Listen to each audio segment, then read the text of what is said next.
What's going on, guys? My name is Shane. For those who are new, welcome back. Never mind, it's Shane. I can't read, apparently.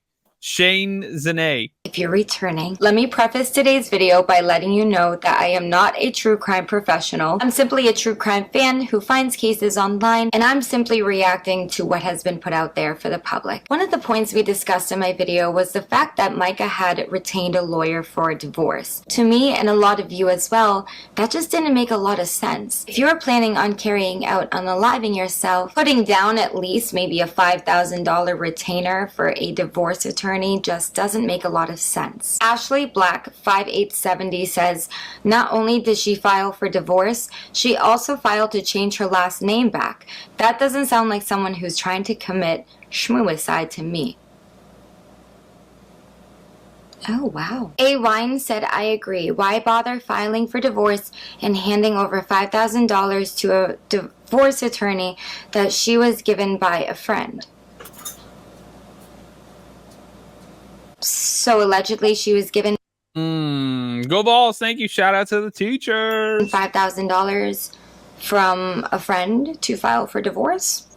That's something we can look into. Maybe it was a gift. I don't know. But if she was intending to pay it back, I doubt she'd want to leave that burden on someone else. Meaning, if a friend of Mica's did gift her this $5,000 in order to put a retainer down for a lawyer to file for divorce, intended on paying her back, I don't think Mica would just like take $5,000 from her friend knowing that she's not going to give that back and then placing that financial burden on her friend. I can't speak on the character of Mica, but it seems like so many people love her and are obviously fighting for justice for her that right, Brittany, thank you. That itself speaks volumes on her character, so I can't imagine, and again, just my own opinion, I don't think Mica's the type of person that would place that type of burden on her friend. So I believe that she had every intention of giving her friend the $5,000 back if it was.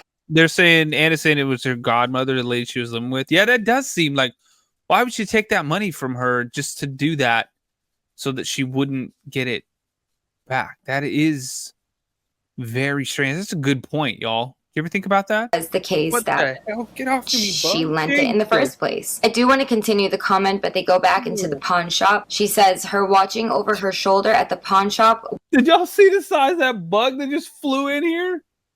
Oh my god, that thing was like 3 inches long. Oh my word. Was super sus to me.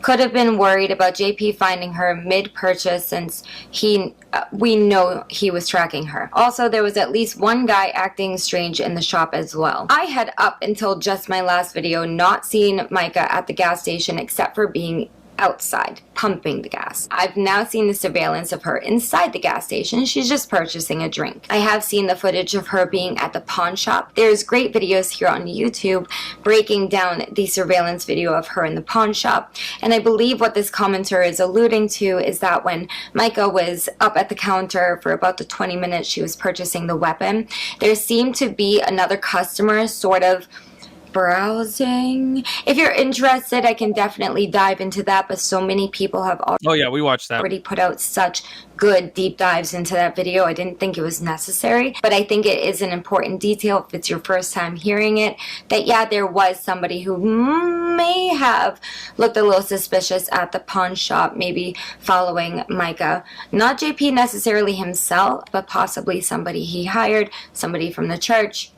Who knows? He goes on to say, similarly, I can't imagine her risking a parent with a child finding her in the park. See, I thought that too. Okay, especially being that close to the dock. It's not like she gave great instructions about where she was to the police. I'm gonna say it 1,000 times, but the woman calls 911 saying, hey, I want my body to be found, and then allegedly hikes up at least 2 trails that were closed off to the public in knee-high water, and then I won't get over it. Yeah, that is very strange. This until the story makes sense and we get more information, I won't get over it. I also touched on the surveillance of when Mica left her house first thing in the morning when she was in TikTok. If you want to watch this video, if you want to find these creators, come over to YouTube, just search the Mystery Project on YouTube. You can find the channel. We're live right there as well. right now. In the description, it's all of these videos, all the creators, everything. Make sure you go follow them all, show their pages love, everything, y'all. But the Mystery Project on YouTube, that's where you'll find it. Getting ready to go to work. She seemed like she was dressed for work. She had her hair back in what seemed like a braid. We found out she worked at a bar, a grill in a bar. So she would be dressed to serve, okay? She has black on, her hair is pulled back. I wonder if there are pictures online of J. Peters' waitresses to see what their uniform is, because if it's all black, it would make sense that she was dressed to what looks like she'd be under the impression of going to work that day. Most of it is like all the food, but there is one photo of a gentleman at a bar, and it's from Yelp, and he's wearing a collared all black shirt. The attire matches. She's wearing her work uniform, I think. On the case, Jeannie says she also got dressed for work, packed a lunch, paid $5,000 to her lawyer 2 days prior, paid her registration and insurance on her car, Paying the registration is the crazy one, y'all. Who pays the registration?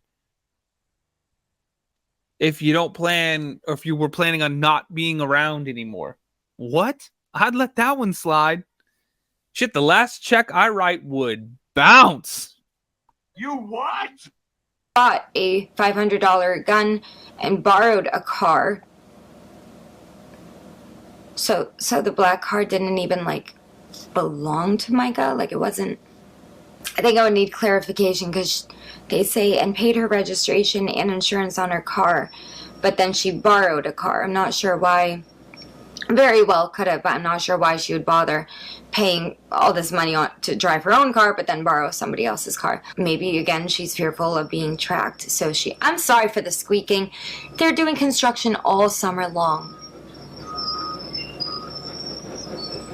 Oh, man, that's terrible. I'm trying to talk over them. I apologize. Maybe she was just trying to be incognito and borrowed a car. That could be true. And filled up the tank. All things a woman who plans on living does. I want to keep talking about this, but that's going to be it for today's video, because these construction trucks are creeping closer and closer and closer. Oh no. Closer to my window, and it's getting harder to talk over, and this is such an important topic that I don't want to be screaming over construction. So, oh my gosh, I was just about to sit down and start editing today's video, and I found something I have to include. We found, oh my gosh, I didn't find, someone found Mica's work schedule. This answers, well, it answers, we're gonna have to deal with the vehicles because I need to talk about this.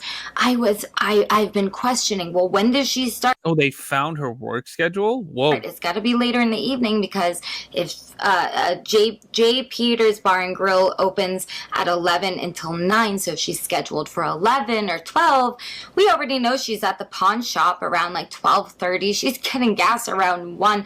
She's not found till 3. That would be like 4 hours after her shift began, right? And I figured, spiritual diamond, thank you. if that was the case, her phone would be being blown up, where people would be, where are you, texting her, trying to fill in her shift. Oh yeah. At the very least, doing a welfare check, especially if this was something that she didn't do often, like not showing up for work or reporting not being absent. They have the J. Peters schedule, and you can see Mica's schedule, and on 4/27 she is scheduled for 12 p.m. noon.